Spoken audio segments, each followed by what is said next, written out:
Quentin Tarantino is one of the most critically acclaimed and unique film directors of the last 50 years. His movies have an instantly recognizable style, and he's built a huge fan base. In fact, many people who see a Tarantino film don't go because they're interested in the plot, they go simply because Tarantino's name is on it. But despite all his success, Tarantino never had any formal education in filmmaking. He often says, "I didn't go to film school, I went to films." During the 1980s, Tarantino worked at a video rental store in California called Video Archives. While working there, he spent countless hours talking with coworkers and customers about the movies they loved. The store also gave him access to thousands of titles, and he watched pretty much all of them. Video Archives had a massive influence on Tarantino's career. He would write scripts at work during slow hours, and these scripts were filled with references to many of the obscure but entertaining films he discovered while on the job. In this video, we're going to look at some of Tarantino's favorite films. If you enjoy this video, be sure to give it a thumbs up and consider subscribing. Also, I guess I should mention that since I'm going to be discussing a bunch of films and why Tarantino likes them, there will probably be some small spoilers, but I'll try to keep them at a minimum. However, all of the films on Tarantino's list have been out for a very long time. This is a tasty burger. Sight and Sound is a long-running British film magazine published by the British Film Institute. It's one of the most respected magazines in the film world. At a time when the quality of news reporting often feels like it's at an all-time low, Sight and Sound continues to produce in-depth criticism, essays, and detailed interviews with filmmakers. One of the magazine's most famous traditions is its Greatest Films of All Time poll, conducted every 10 years. It's widely considered one of the most influential film rankings ever created, shaping the way critics, scholars, and filmmakers discuss cinema history. The magazine creates its lists by polling both critics and directors. One of the directors they polled was Quentin Tarantino, and when Sight and Sound released Tarantino's list, it was just as eclectic as you might expect. In 1992, the first year that the director's poll was added, Orson Welles' Citizen Kane was selected as the greatest film ever made. 10 years later, it won again. Citizen Kane is often considered the greatest film of all time, but it didn't appear on Tarantino's list. Nor did Tokyo Story, which won the poll in 2012, or 2001: A Space Odyssey, which topped the most recent poll in 2022. So what did make Tarantino's list? Well, he submitted 12 films, and just to be clear, he didn't rank them. He submitted 12 films that he thought were the best, and the first one on his list is a film that I personally consider one of the greatest ever made, Apocalypse Now. Inspired by Joseph Conrad's Heart of Darkness, Apocalypse Now is set during the Vietnam War, but it's far from a typical war movie.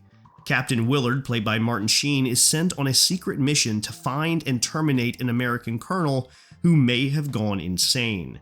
As Willard travels deeper into the jungle, he begins questioning his own sanity, and the line between right and wrong slowly dissolves. It's not a film about winning or losing a war, it's a film about how men lose themselves. Every scene in the movie feels dreamlike, intentionally so, placing the audience in the same confusion, dread, and disorientation the soldiers feel. I first saw this film when I was in high school, and over the years Francis Ford Coppola has produced multiple versions of it, and I've seen just about all of them.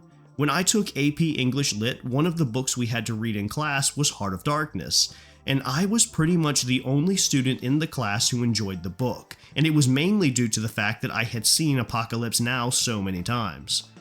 Tarantino has only directed one war film in his career, Inglourious Basterds, and though it also follows a group of people going behind enemy lines, that's about where the similarities end. There has never been another film quite like Apocalypse Now. The only one that comes close is probably Aguirre the Wrath of God, which Coppola himself said he was inspired by.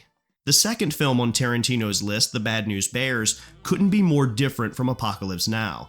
It follows a washed-up former minor league pitcher played by Walter Matthau who gets hired to coach a Little League baseball team made up of kids no other team wanted. The kids gradually improve thanks to two new players, a talented pitcher played by Tatum O'Neal and an all-around great athlete played by Jackie Earle Haley. The Bad News Bears is the original kids' sports movie and laid the groundwork for later films like The Big Green and The Little Giants. What sets this film apart is that the kids aren't the only ones who grow, the adults do too. Mathau's character begins the movie not caring whether the team wins or loses, and spends half the film drinking beer. But being responsible for kids who depend on him gives him a purpose and forces him to step up. The other adults also mature. As anyone who's ever been involved in youth sports knows, parents and coaches are often more competitive than the kids. But many of the adults in the film learn that youth sports aren't supposed to be about winning. They're supposed to be about having fun.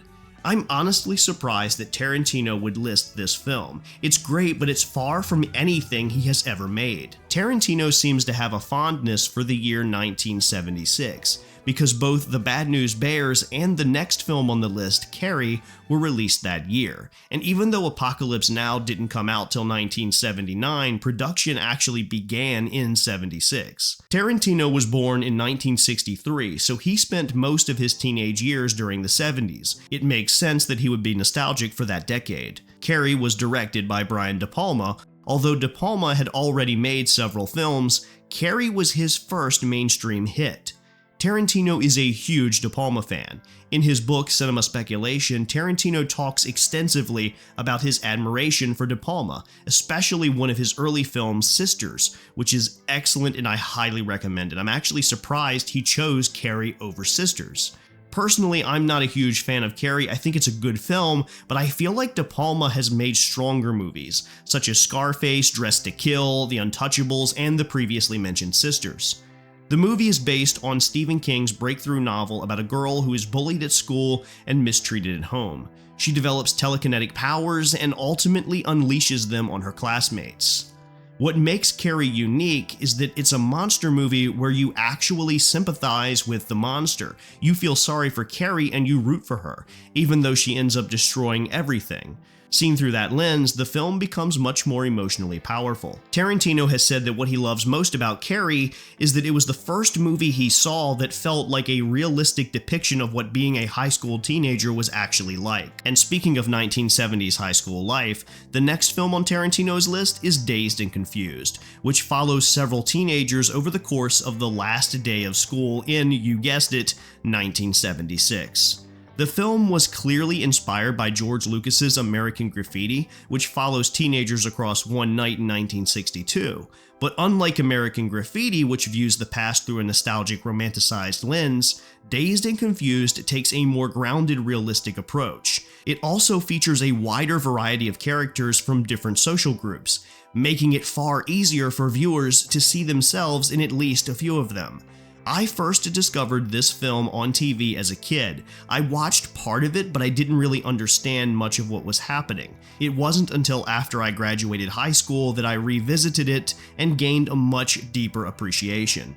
There's very little plot, it's just characters going on about their day, which should make it boring, but it isn't, because it's so relatable. Even though I graduated high school nearly 30 years after Tarantino, the film reminded me that when you're a teenager, even an ordinary night with friends can feel like an adventure. Richard Linklater, who directed the film, is only 3 years older than Tarantino, so they grew up around the same time. One of the things that always impressed me about Tarantino's early movies is his taste in music. His choices are almost as eclectic as his favorite films, but he always picks the perfect song for the perfect moment.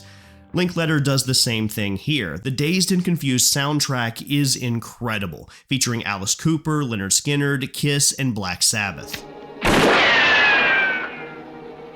The Good, the Bad, and the Ugly is arguably the greatest Western ever made. I first saw it when I was about 14 years old, and up until then I always thought that Westerns were outdated movies that only old people watched. But this film completely changed my mind. It made me fall in love with the genre, and it's Tarantino's favorite Western as well, probably the single movie that influenced him more than any other. You can see that influence all over Django Unchained, The Hateful Eight, and even the ending of Reservoir Dogs. The plot is simple, 3 men searching for buried gold. It's slow-paced, and on paper it shouldn't be nearly as good as it is. but the film is incredible, mainly because of the performances by its three leads, Clint Eastwood, Lee Van Cleef, and Eli Wallach. The movie runs about 3 hours, and large portions of it contain almost no dialogue. These long, quiet stretches build suspense, and when the action and dialogue start happening, the pace suddenly kicks into overdrive. Sergio Leone directed the film, the third entry in his Dollars trilogy, and every scene is visual poetry. Long shots of dusty towns and deserts cut sharply to tight close-ups of twitching eyes. And of course, Ennio Morricone's score is one of the greatest in film history. Tarantino loved Morricone so much that he asked him to work on both Django Unchained and The Hateful Eight. And Morricone finally won his first and only competitive Academy Award for the latter. The Great Escape is a war film that isn't really a war film. It's more of a prison escape movie. It follows a diverse group of Allied soldiers in World War II who were sent to a German POW camp and spend the entire movie planning an elaborate breakout. The film balances humor and suspense in a way that Tarantino would later mimic in Inglourious Basterds. The humor is what sets it apart from other adventure films of the era.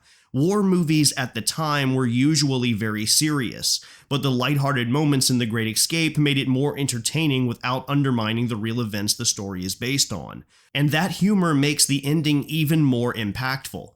Without spoiling it, not everyone survives. Over the course of the 3-hour film, you come to know the characters so well that the tragedy of their deaths hits harder. The movie is mostly remembered for Steve McQueen's performance, but it features a huge cast. James Garner, Richard Attenborough, Charles Bronson, and many more. Large ensemble casts were common in World War II films like The Dirty Dozen, The Guns of Navarone, and Kelly's Heroes. Tarantino clearly borrowed that idea for Inglourious Basterds. One of the strangest things I noticed about this film was that there are very few close-ups. John Sturges, who directed the film, clearly wanted there to be a focus on the characters as a whole, so he purposely shot the film so that when multiple characters are on screen, the focus is on them as a group and what they are trying to accomplish together. Orson Welles is often considered the greatest director of all time, and he preferred shooting in black and white because he felt that color makes movies look too ordinary. He believed that black and white photography was more expressive. Tarantino seems to hold the opposite view. Looking at the movies he picked for this list, he seems to prefer films that look real, grounded, and colorful. The only black and white film on Tarantino's list is His Girl Friday, about a newspaper editor trying to convince his ex-wife, who's also his star reporter, not to leave him. Tarantino is famous for his dialogue, and His Girl Friday has some of the fastest, sharpest dialogue ever filmed. Characters constantly cut each other off, and director Howard Hawks told his actors to talk as fast as possible to capture the chaotic energy of a busy newsroom. Tarantino has compared writing dialogue to writing music, and he has said that Hawks was the best at it. While Tarantino never directed a screwball comedy, many scenes in his movies feature rapid-fire overlapping conversations, most famously the discussions between Samuel L. Jackson and John Travolta in Pulp Fiction. Tarantino's next pick is Jaws, which is easily the most mainstream film on this list. It was once the highest-grossing movie of all time, and it still airs on TV constantly. Jaws is the ultimate summer blockbuster. A shark terrorizes a beach town, and the police chief tries to stop it.